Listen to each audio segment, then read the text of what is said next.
आप सभी लोगों को मेरा नमस्कार। जय माँ चंडी, जय शंकर। मैं आप सभी लोगों को और एक नए वीडियो में स्वागत करता हूं। आज का जो वीडियो है वो हमारा दुर्गा सप्तशती के पाठ में जाग उठा शैतान का दूसरा पाठ होने वाला है। पहले वीडियो में आप सभी लोगों ने जाना कि श्याम सौरभ के ऊपर गुस्सा हो गया था और सौरभ को मारने के लिए श्याम ने ब्रह्म राक्षस और प्रेतों का सौरभ के ऊपर प्रयोग किया था और सौरभ ने दुर्गा कवच का पाठ करके सो गया था रात को अपनी सुरक्षा के लिए। तो आज की वीडियो हम जानेंगे कि किस तरह से सौरभ ने अपनी सुरक्षा की, माता रानी की कृपा से अपनी सुरक्षा की और सौरभ को एक अपने गुरु से कोई गुप्त विधान मिला अपनी सुरक्षा के लिए। तो जानते हैं और शुरू करते हैं आज के वीडियो को। तो जैसे आप सभी लोगों ने जाना कि सौरभ उस रात को माता चंडिका के कवच को पाठ करते हुए सो गया था। सोने के बाद सौरभ को एक सपना आता है कि सौरभ एक जंगल में खड़ा है। उसके चारों तरफ एकदम गोलाकार में एक आग सी जल रही है। जो आग सौरभ को क्षति नहीं पहुंचा रही है, लेकिन उस आग के गोले के ठीक बाहर कुछ लोग खड़े हैं। उनमें से वही ब्राह्मण था जिसके सिर से खून टपक रहा था और पूरा उलग्न था। वो ब्राह्मण था, वही ब्राह्मण खड़ा था और उसके साथ और कुछ लोग भी थे जो अति भयंकर साबित हो रहे थे दिखने में। तो यही देखा, तभी ये देखते देखते ही सौरभ का सपना टूट गया। जब सौरभ का सपना टूट गया, सौरभ अचानक से उठ के अपने बेड पे बैठ गया और वो सोचने लगा कि ये मेरे साथ क्या हो रहा है। तभी सौरभ को अपने मन में एक सुझाव आया कि क्यों ना मैं अपने गुरुजी से जाके इसके ऊपर पूछूं। सौरभ के जो गुरुजी थे वो माता छिन्नमस्तिका के अति तीव्र साधक थे तथा उनको त्रिकालदर्शी का ज्ञान और बहुत सारे तंत्र के गुप्त ज्ञान और गुप्त सिद्धियां प्राप्त थे। जब ये सोचना कि सौरभ की वो अपने गुरुदेव के पास जाके ये सारी चीज़ों को पूछेगा, तभी वो जल्दी नहा धो के रेडी हो गया सौरभ और अपने गुरुदेव के पास चला गया। उसके जो गुरुदेव, सौरभ के जो गुरुदेव थे वो जंगल के बीच में रहते थे और एक कुटिया बना के रहते थे और उधर वो साधनाएं करते थे। उन्हीं से ही सौरभ ने दीक्षा प्राप्त की थी। तो जब सौरभ चला गया उसके गुरुदेव के पास, गुरुदेव को सारी बातें बताई सौरभ ने कि क्या क्या हुआ, किस तरह से श्याम के साथ झगड़ा हुआ, किस तरह से ये सारी चीज़ हुआ। तभी सौरभ के गुरुदेव ने ध्यान में बैठ गए और उन्होंने अब ध्यान में सब कुछ देख लिया कि किस तरह से श्याम ने सौरभ के ऊपर तंत्र मारने के लिए सौरभ को तंत्र प्रयोग किया है। ये बात सौरभ के गुरुदेव ने सौरभ को बताई। जब सौरभ को बताई तो सौरभ को इस चीज़ के ऊपर विश्वास नहीं हुआ कि श्याम ऐसा कर सकता है। तो सौरभ ने अपने गुरुदेव से प्रमाण मांगा कि गुरुदेव आप प्रमाण दीजिए कि स्वयं ने ये सारे क्रियाएं की हैं मेरे ऊपर। तभी सौरभ के गुरुदेव ने क्या अपनी जो अंगुष्ठा है उस अंगुष्ठा को लेके सौरभ के कपाल में ऐसे लगा दिया। तभी अचानक से सौरभ का आंख बंद हो गया और उसको एकदम फिल्म की तरह उसके उन्हें आप सब कुछ दिखने लगा कि किस तरह से श्याम ने सौरभ के ऊपर तंत्र क्रिया किया है, किस तरह से उसको मारने के लिए प्लान बनाया है। तभी जब देखने लगा तो सौरभ गुरुदेव के सामने रो पड़ा कि गुरुदेव मेरे को बचाइए भूल के। तभी सौरभ के गुरुदेव ने सौरभ को एक उपदेश दिया कि तुम जाओ अपने घर को, मैं तुमको ये कवच देता हूँ, जब तक तुम मेरे बताए हुए अनुष्ठान को कंप्लीट नहीं कर लेते तब तक ये कवच तुम्हारी रक्षा करेगा। और मैं तुमको महातंत्री दुर्गा सप्तशती का 3 पाठ का हवन का अनुष्ठान बता रहा हूँ। तंत्र गुप्त तंत्र क्रिया के अनुसार ये तुम करो और जब 3 पाठ का हवन तुम कंप्लीट कर लोगे एक ही दिन में, तब तुम्हारे घर से वो सारे प्रेत बाधाएं और वो ब्रह्म राक्षस अपने आप ही मिट जाएगा माता रानी की कृपा से। ये बोल के सौरभ के गुरुदेव ने सौरभ को बताया। तभी सौरभ अपने गुरुदेव से सारी क्रियाएं सीखने के बाद अपने घर को चला आया, उनके द्वारा दिया गया कवच धारण किया और वो क्रिया करने के लिए प्रिपेयर हुआ। उसको जो क्रियाएं करनी थी वो पूर्णिमा की रात को 3 पाठ का हवन देना था सौरभ को महातंत्री दुर्गा सप्तशती में।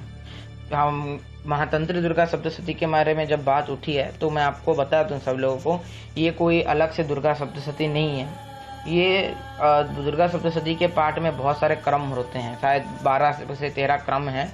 उन 12-13 क्रम में महातंत्री, महाविद्या, बहुत सारे योगिनी हृदय, पराशक्ति, पराबीज का इत्यादि का बहुत सारे टेक्निक हैं जिसके माध्यम से पाठ और चरित्रों में बहुत सारे मंत्र को संपुट तथा प्रयोग करते हुए आपको दुर्गा सप्तशती का पाठ करना होता है। उसी तरह से महातंत्री भी एक क्रम है दुर्गा सप्तशती पाठ का, ये कोई दुर्गा सप्तशती अलग से नहीं है। तो जब सौरभ पूर्णिमा को करने के लिए सब कुछ तैयार कर लिया, 2 दिन के बाद पूर्णिमा थी।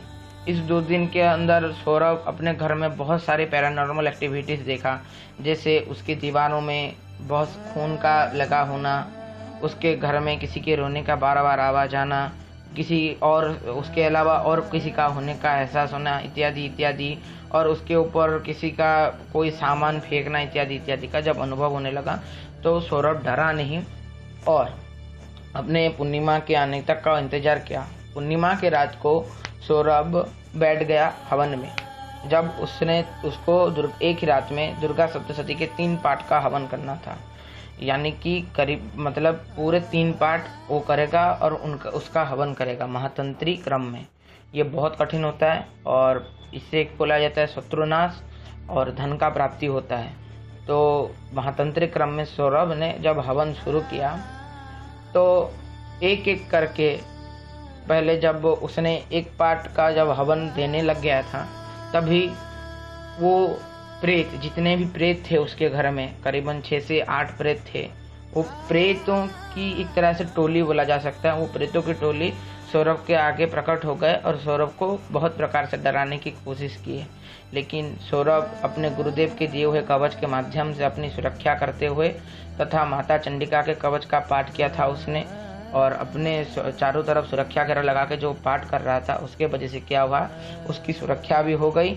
और जब उसने पहले पाठ का हवन कंप्लीट किया तब उसने वो देखा कि वो जो हवन से धुआं निकल रहा था, वो धुएं में जब प्रेत आने लग गए तो एक तरह से वो धुआं उन प्रेतों को निगलने लगा। एक तरह से वो धुआं ने, वो जो हवन का जो धुआं था वो उन प्रेतों को अपने अंदर समाहित करने लगा और अजीब सी गंध उस हवन से आने लगी थी। का वो हवन किया था।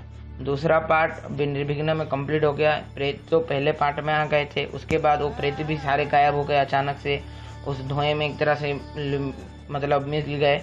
और दूसरा पार्ट जब कंप्लीट हुआ, तीसरे पार्ट में क्या हुआ, तीसरे पार्ट जब का हवन शुरू करने लगा, तीसरे पार्ट जब का हवन देने लगा सौरभ, तभी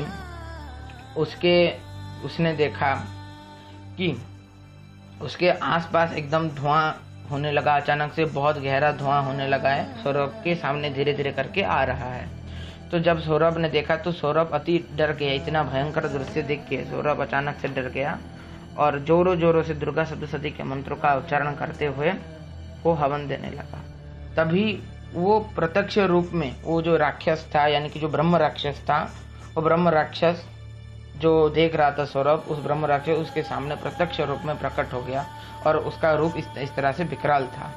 तो जब सौरभ ने देखा, अभी सौरभ का जैसे करीबन 13 अध्याय का कंप्लीट हुआ, जैसे सौरभ ने पुण्याहुति दी, तो पुण्याहुति देने के बाद अचानक से उस हवन की अग्नि तेज हो गई और जो अग्नि की लपटें हैं वो ब्रह्म राक्षस की ओर जाने लगी और अचानक से ब्रह्म राक्षस उधर से चला गया या फिर एकदम अचानक से उधर से गायब हो गया।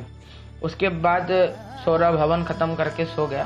तो सोने के बाद सौरभ सपना में देखता है कि एक बड़ा सा वृक्ष है, उस वृक्ष के पास माता का त्रिशूल गड़ा हुआ है और वो त्रिशूल के पास सौरभ बैठ के पूजा कर रहा है।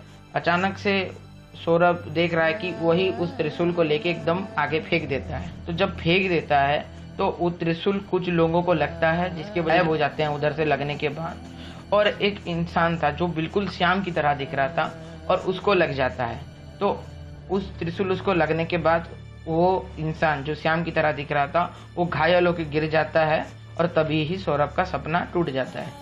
उस दिन जैसे ऐसे हो गया, उस सपना को सौरभ ने इग्नोर कर दिया, कुछ ज़्यादा ध्यान नहीं दिया और सौरभ अपनी साधनाएं माता रानी की कृपा से करके और अपना सारे जायदाद इत्यादि संपत्ति और बिजनेस चलाने लगा अपने हिसाब से।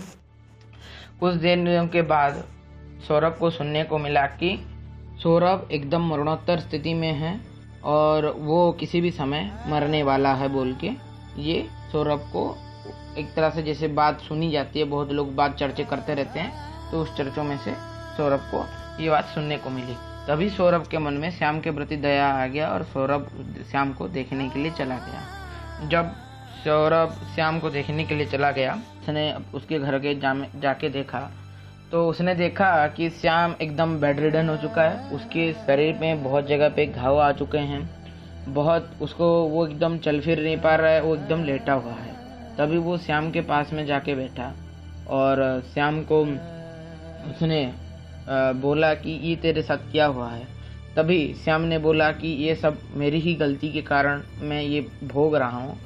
तूने जो हवन करके उन विद्याओं को मेरा काट दिया, उसी रात को मेरे को सपने में माता रानी आई थी और माता रानी ने मेरे को अभिशाप दिया है कि माता रानी के निर्दोष भक्त के ऊपर तंत्र क्रिया किया है, जिसके वजह से माता रानी ने मेरे को अभिशाप दिया है कि मैं इस तरह से जराजीर्ण हो जाऊंगा तथा और मैं मरणोत्तर स्थिति में हमेशा पड़ के रहूँगा और अंत में मेरी मौत हो जाएगी। ये बोल के माता रानी ने मेरे को अभिशाप दिया है, कृपया तू क्षमा कर दे बोल के श्याम ने सौरभ को बोला। तभी सौरभ के मन में एकदम क्षमा सी भाव आ गई और सौरभ ने बोला कि कोई बात नहीं, तूने अपना भूल मान लिया है तो मैं तेरे को क्षमा करता हूँ बोल के उधर से चला आया। ये बात बस इतनी ही थी, यही स्टोरी बस इतना ही था। इससे हमको सीखने को मिलता है, देखिए कि चाहे हमको हमारे सामने जितनी भी विपरीत परिस्थितियाँ आ जाए या फिर जितनी विपरीत परिस्थिति में मतलब अटक जाएं, हमको कभी भी हमारे गुरु मंत्र जो गुरु दीक्षा में हमको प्राप्त हुआ है तथा दुर्गा सप्तशती और माता रानी के प्रति कभी भी हमको आस्था नहीं छोड़नी चाहिए। माता रानी के प्रति हमेशा आस्था रखनी चाहिए, उनकी सेवा करनी चाहिए। उनकी सेवा और भक्ति से ही बड़े बड़े मुश्किलों से ही हम निकल पाते हैं। तो वीडियो कुछ यही था आज के लिए। अगर आप सभी लोगों को अच्छा लगा तो लाइक कर दें, शेयर कर दें, सब्सक्राइब कर दें। जो लोग नए सब्सक्राइब करके घंटी वाला बेल आइकन ऑल पे सेट कर दें ताकि मैं जो भी वीडियो अपलोड करूं उसका नोटिफिकेशन आप सभी लोगों तक पहले पहुंच जाए। तो आज के लिए इतना ही, मिलता हूं मैं आप सभी लोगों को और एक नए वीडियो में।